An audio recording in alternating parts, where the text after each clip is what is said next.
Hey guys, what is up?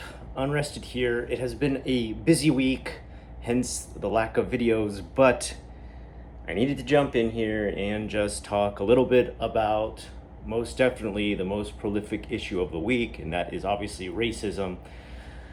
I don't believe I'm going to come out here and say anything mind blowing about racism that you're going to be like, whoa, so amazing, Scott said that.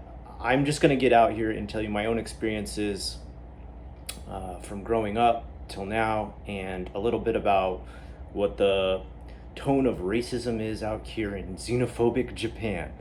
So please bear with me. It might be sort of a rant or a bit of a rabble as I go on and on babbling. I believe the first time I can really significantly remember being told about racism, because let's be honest, we're not all born thinking about racism, is when I was about 6 years old on Martin Luther King Day. I was fully able to comprehend the speech that was being broadcasted on TV commemorating Martin Luther King. And I remember turning to my mom and being really confused and saying, like, why is he talking about like black kids and white kids playing together equally? Like, why would we not play together equally? I don't get it. And she's like, Scott, I'm really glad to hear you say that. It means we've really come a long way. But yeah, for a while there was actually segregation, and it like blew my mind. Like, segregation? Like, what? Like, what? Like, my whole kindergarten year, I remember, and into first and second grade, my best friend was Sam Moeller, a black kid, and we drew all the time together and spent every day after daycare together drawing pictures to get snacks from kids who hadn't eaten their lunches. And I just thought about what a good time I had. I didn't ever think about Sam's black, so that completely blew my mind, that there was some sort of difference people thought existed back then, and that it was so bad, in fact, that a man had to give up and give a speech that echoed throughout time, letting people know, yeah, there shouldn't be a divide. As a 6-year-old, this was really mind blowing. But I don't think it really made me realize how bad it was, because I didn't see it in action around in my life, my very, very secured private school upbringing life, until I got to college. And I remember I was taking my friend Devin to a party one night, and before we went there, the party needed, I believe it was some sort of sound system they needed for us to pick up, and Devin was actually purchasing it. And I dropped him off at Circuit City. This is back when Circuit City was still around, not Best Buy. And he went in there and he bought it. And we were in a rush, so I was like, dude, come on. Like I saw him walking out. I was like, come on, get over here. Like, come on, let's go. And he's like, Scott, I can't run. I can't run. And I'm like, what are you talking about? And he's like, Scott, I'm a black man. And I'm like, okay.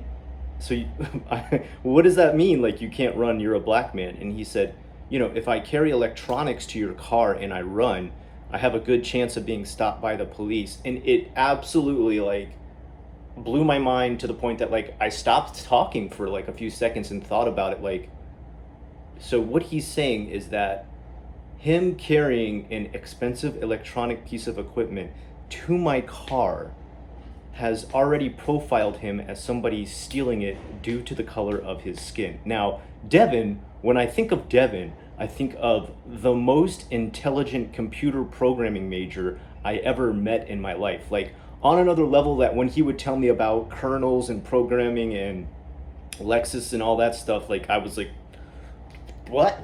Like, my brain would shut off and I wouldn't listen, because he'd be so over my head with how intelligent he was.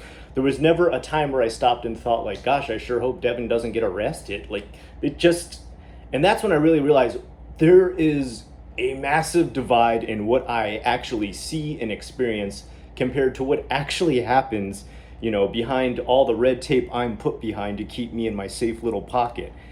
And I think until I got to Japan, I had never experienced that myself either, until I started to get stopped as a gaijin and being asked all kinds of things like, what's your job? Where do you live? Do you have a gaijin card? Do you have a passport? Why are you here? Are you really here for a job? And I'm just like, Jesus Christ, man, like, I'm buying my groceries from the store. Can I go home and eat dinner?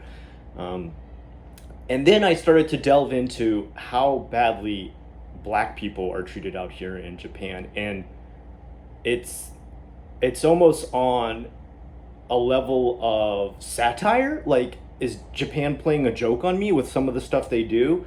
I literally worked jobs here in Japan where they would tell me they were so happy they hired a white guy because their company doesn't allow them to hire black teachers. And I just thought, what? What? Like, and this was Bornland Toys. So Bornland's based out of Sweden, I believe. Correct me if I'm wrong in the comments below.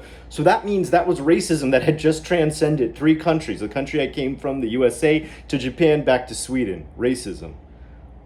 The Bornland toy store opened in Japan in a mall, would not hire black people as a teacher for their extension that led into Eigo de Asobu classes.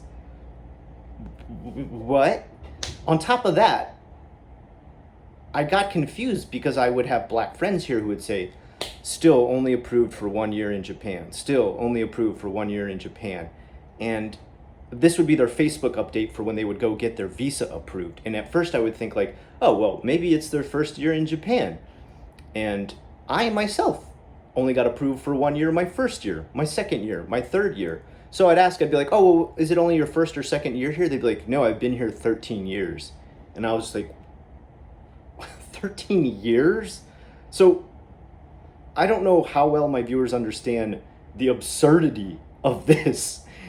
They're checking to see if you've done any kind of crime, had any bad business, been in trouble for anything legally, financially, during the first 7 to 10 years before they approve you for a permanent resident visa, which means you don't then have to update for a very, very long time on your visa because it means the country trusts you. I got mine after about 7 years. Now, one thing that can speed that up is getting married to a Japanese national. Obviously, I had done that. But so had all my other black friends here in Japan, too. They were all married to Japanese nationals. They all had college degrees. They all went to universities probably even better than me. Some of them were like engineering majors and stuff. Still, not approved for a permanent resident visa. So not only is racism in America, it is globally a thing I have witnessed throughout almost any country I've visited. So for anyone to be against the rallying cry that racism needs to stop, that police harassment, stereotyping needs to stop, for anyone to say that none of that's true is just, it's insane. I can't see how you can say that in this world everybody is treated equal, because they are not. And I'm not saying it's just black people alone. People of all colors are not treated correctly yet around this world. Now, I'm not going to get into a whole white privilege type thing and stuff like that and start ranting about that. But I am going to say that for anybody to deny racism is, I mean, it's on a level of walking around with your eyes closed. I can't see how anybody can ever agree that there wouldn't be like a ton of racism around the world. I will say the only thing I will give Japan, and I've watched this many times, police cruelty, at least when there is an arrest. I can't say when they get into interrogation rooms, because as you know, interrogations in Japan are mostly not recorded and not videoed. So I can't say what goes on beyond that. I've heard of even Japanese nationals getting abused in those. But as far as Japan cops go, they tend to not get too brutal. They have special tools and tactics that they implement that I think could be pretty useful in the US. I don't know if you've seen before the baton. It's not a baton. It's like a giant stick. Like, it looks like a trident almost, but it's got a big arch in the middle. And it can just trap a person up against a wall without causing any injury at all. If you put it below their armpit and next to the top of their head, there's no way for them to wiggle out of it. They're just stuck against that wall until more people show up and assist the cop who's arresting. Schools use this for students that are too rowdy. They've used this for like kids who've tried to come in and attack a school. As far as police cruelty with other races, I've seen an equal number of videos with Japanese being slightly roughed up when they get super aggressive, and the same with Gaijin too. I think the most aggressive I actually ever had to see Japanese police get was there was a British man who stripped down naked and started swimming in the moat river, what do you call it, the moat around the emperor's old castle. So I mean, yeah, like come on, man, that'd be like somebody jumping the gate at the White House.